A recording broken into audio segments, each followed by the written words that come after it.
Welcome to the Pursuit of Soccer in America series, Forgotten Football, where we look to explore stories from the history of soccer in the United States. St. Louis, Missouri, home to the Gateway Arch and the symbol of westward expansion.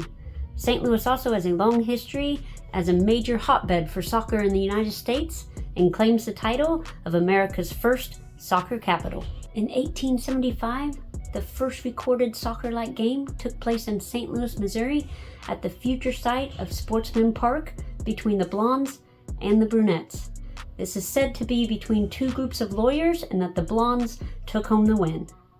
Fast forward to 2019 and St. Louis is awarded an MLS franchise and St. Louis City SC becomes the first female majority-owned team in MLS history. And in between those 150 years is a rich and storied contribution to soccer in the United States, including a key role in the greatest upset in World Cup history when the U.S. beat England 1-0 at the 1950 World Cup in Belo Horizonte, Brazil.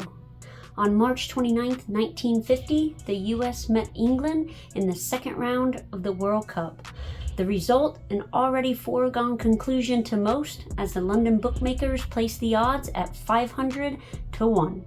The fully professional England players were supposed to make light work of the Americans, who were amateurs, part-time players on the weekend while working regular full-time jobs during the week.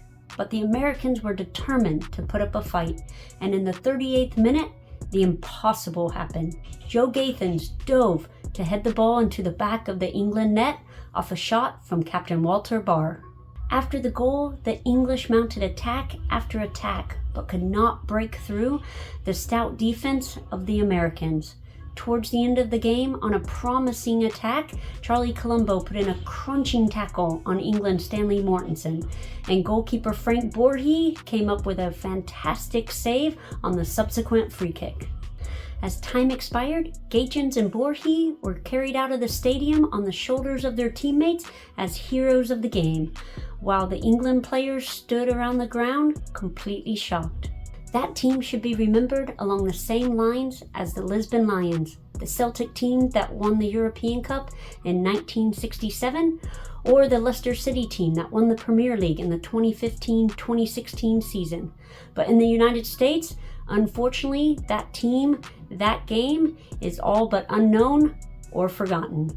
5 players on the pitch that day in 1950 were from St. Louis, Missouri, and 4 of them were from an Italian neighborhood known as The Hill.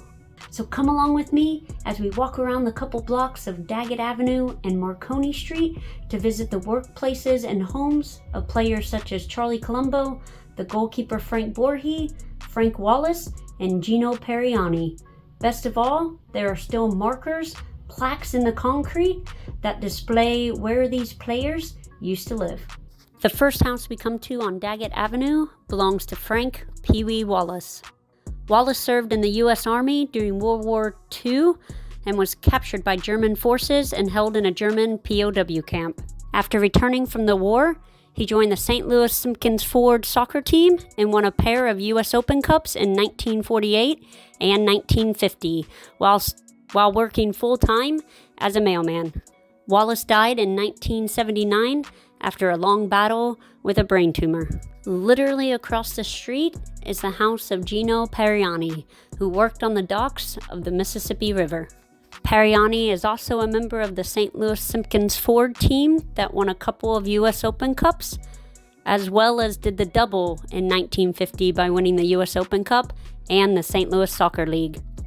Him and Wallace are buried across from each other at Resurrection Cemetery in St. Louis. If you continue walking down Daggett Avenue to where it intersects with Marconi Street, you'll run into the Calcaterra Funeral Home, where goalkeeper Frank Borghi was the executive director for more than 25 years.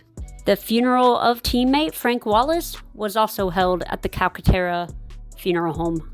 This career choice could come from his time during World War II, where Borghi was a decorated field medic. It's hard to believe that the man who made a last-second save off the line to ensure the U.S. victory over England in the 1950 World Cup was a funeral director first, and a part-time goalkeeper. Frank Borghi passed away about 10 years ago in 2015.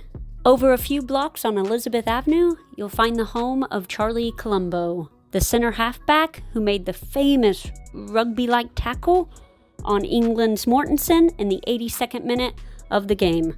Just like the other 3 players from this neighborhood, Colombo also played for St. Louis Simpkins Ford and won the U.S. Open Cup in 1948 and 1950.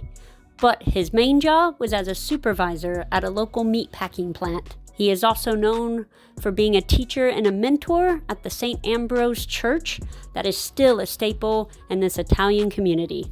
Colombo passed away in 1986 and is remembered at the St. Peter's and Paul Cemetery in the St. Louis area.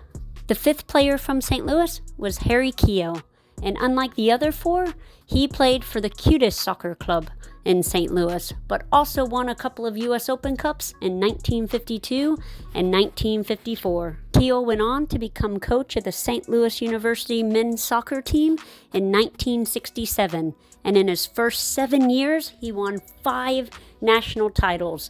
Harry passed away in 2012, and he donated his body to the SLU Biomedical Science Department. So that's the story of 5 guys from St. Louis who came together to create one of the greatest upsets in World Cup history. I hope you enjoyed the start to this series, looking back at the history of soccer in the United States. Thanks for watching, and look for more videos showcasing soccer across the United States. If you enjoyed the video, please do like and subscribe below.